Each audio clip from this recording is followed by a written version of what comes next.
Oke. Aku mulai ya. Jadi mulai dari Kerajaan Ternate dulu. Ternate atau yang sebelumnya bernama Kerajaan Gapi merupakan salah satu dari 4 kerajaan Islam tertua di Maluku Utara selain Tidore, Jailolo, dan Bacan.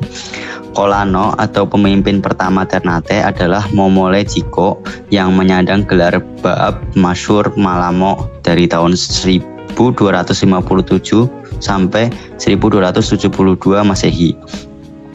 Letak Ternate itu sangat strategis karena berada di antara Sulawesi sama Papua, bagian yang menjadi salah satu jalur pelayaran sekaligus perdagangan terpenting di Nusantara bagian timur kala itu. Persoalan utama di Maluku Utara itu adalah persaingan antara 4 kerajaan yang menguasai kawasan tersebut. Untuk menyudahi konflik yang berkepanjangan, pemimpin Ternate ke-7 Masehi, Kolano Sida Arif Malamo dari tahun 1322 sampai 1331 Masehi mengundang 4 kerajaan untuk berunding. Jadi kayak diskusi gitu kali ya. Dari pertemuan itu akhirnya disepakati bahwa dibentuklah persekutuan bernama Moloku Kieraha atau 4 Gunung Maluku.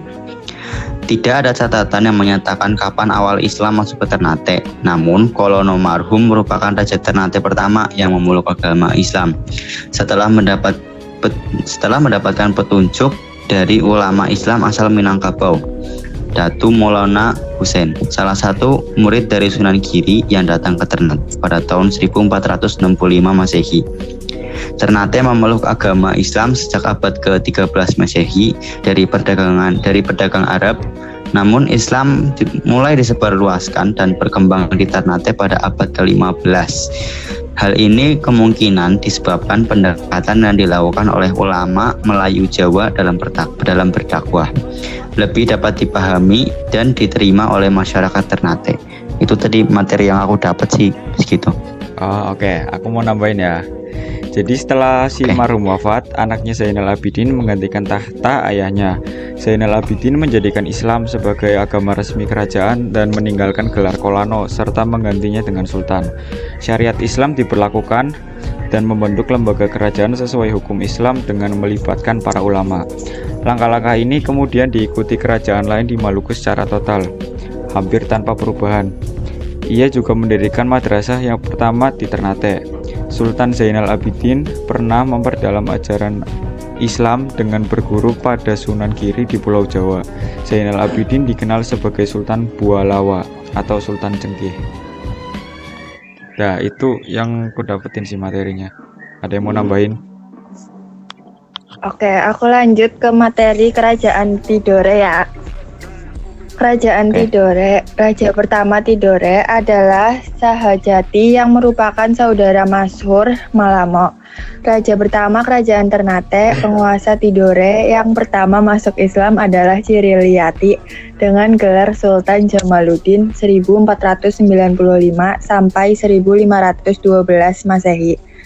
Sejak saat itu, Kerajaan Tidore pun berubah menjadi Kesultanan atau Kerajaan bercorak Islam.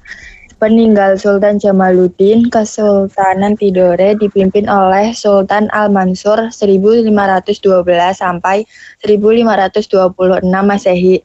Kala itu, pengaruh asing mulai masuk ke Maluku Utara, termasuk Tidore. Tidore kedatangan bangsa Spanyol yang diterima dengan baik. Sebelumnya, kerajaan tetangga yakni Kesultanan Ternate telah terlebih dahulu menjalin relasi dengan bangsa Portugis. Pada masa itu, Spanyol dan Portugis sedang bersaing menanamkan pengaruh di kawasan timur Nusantara. Suasana persaingan pun semakin panas. Portugis berambisi merebut Tidore dari pengaruh Spanyol. Pertikaian ini berakhir dengan perjanjian damai. Portugis bersedia menarik armadanya dari Tidore, namun dengan syaratnya adalah semua hasil rempah-rempah dari Tidore hanya boleh dijual kepada Portugis dengan harga seperti yang dibayarkan Portugis kepada Ternate. Itu materi dari aku, ada yang mau nambahin? Bentar, aku tambahin yang di Kerajaan Tidore ya. Nah, jadi masa keemasan Kesultanan Tidore juga dirasakan di era kepemimpinan Sultan Nuku pada awal abad ke-19. Sultan Nuku memperluas wilayah kekuasaan Tidore sampai ke Papua bagian barat, Kepulauan Kei, Kepulauan Aru, bahkan sampai Kepulauan Pasifik. Tak hanya itu, Sultan Nuku juga berhasil menyatukan Ternate dan Tidore untuk menghadapi penjajah Belanda yang dibantu oleh Inggris. Kegemilangan pengusir bangsa asing membuat Kesultanan Tidore mencapai kemajuan dengan pesat.